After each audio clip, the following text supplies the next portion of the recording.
আসসালামু আলাইকুম। আজকে দিনটা হচ্ছে শুক্রবার। আজকে আমার কর্মব্যস্ত বান্ধবীর আসার কথা। সে সারাটা সপ্তাহ খুব বেশি ব্যস্ত থাকে। শুক্রবার দিনও ব্যস্ত থাকে, কিন্তু দুপুরবেলা থেকে ফ্রি থাকে। তো হঠাৎ করে ফোন করে বলছিল আজকে বিকালে আসবে। তো আমি বলছি যে বিকালে আসার দরকার নেই, যেহেতু দুপুর থেকেই ফ্রি, দুপুরবেলায় চলে আয়। ও আসা উপলক্ষে কাছ থেকে পাড়া হচ্ছে কামরাঙ্গা। আজকে কামরাঙ্গার ভর্তা হবে, আর দুপুরবেলায় কিন্তু ভর্তা খেতে খুবই ভালো লাগে। ভর্তা বানাবে হচ্ছে আমার ভাগ্নে। আমার বাসায় যত রকমেরই ভর্তা হয়ে থাকে সব ভর্তা ও হাতেই করা হয়। এইখানে খালা আর ভাগ্নের মধ্যে নীরব বার্তালাপ চলছিল। কি বার্তালাপ চলছিল ওরাই আসলে জানে। তারপর দুপুরের খাবার সময়ই চলে এসেছে। তো আজকে দুপুরের খাবার মেনুতে ছিল মাছ ভুনা, দেশি মুরগি ছোট আলু দিয়ে ঝোল, গরুর মাংসের ভুনা ছিল, সেই সাথে কচু শাক ছিল হচ্ছে বুটের ডাল দিয়ে। আজকে সিম ছিল না। আর এখানে তেঁতুল, টমেটো, কাঁচা আম দিয়ে একটা টকের তরকারি ছিল। আর মাছের মাথা দিয়ে হচ্ছে মাসকলাইয়ের ডাল। বারান্দায় বসে আজকে দুপুরে লাঞ্চ করেছি অনেক গল্প করতে করতে। তো খাবার শেষ করে চলে গিয়েছি বাগানে।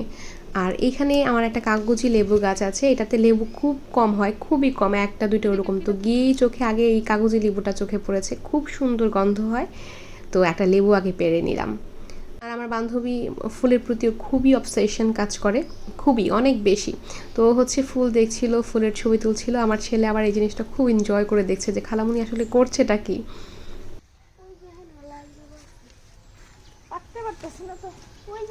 বেশ অনেকক্ষণ ঘোরাঘুরির পর সবাই মিলে পুকুর পাড়ে এই নারকেল গাছের নিচে বসলাম, কিছুক্ষণ জিরিয়ে নেওয়া যাক। দেন আমার ছেলে আবার কি যেন একটা দেখলো, মোরগ নাকি, ওর ওইসব জিনিস প্রতি খুবই আগ্রহ। মোরগ দেখলে মোরগের কাছে যেতে হবে, পাখি দেখলে পাখির কাছে যেতে হবে, বসে থাকা যাবে না।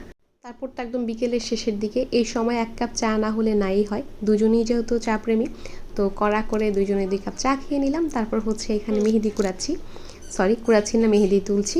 ওর আবার মেহেদির প্রতি অবসেশন আছে, তো সেজন্য মেহেদি দিয়ে দিলাম কিছু। আর এখানে ক্যাকটাস ছিল, তারপর অল্প স্বল্প যে গাছ ছিল, অল্প কিছু গাছ ও হচ্ছে নিয়ে যাবে, বাসায় লাগাবে। তো গাছ তুলে দিলাম। আর তারপর একদম বিকেলের শেষের দিকে ও হচ্ছে এবার চলে যাওয়ার পালা, তো আমার ছেলে ওকে আগে দিচ্ছে।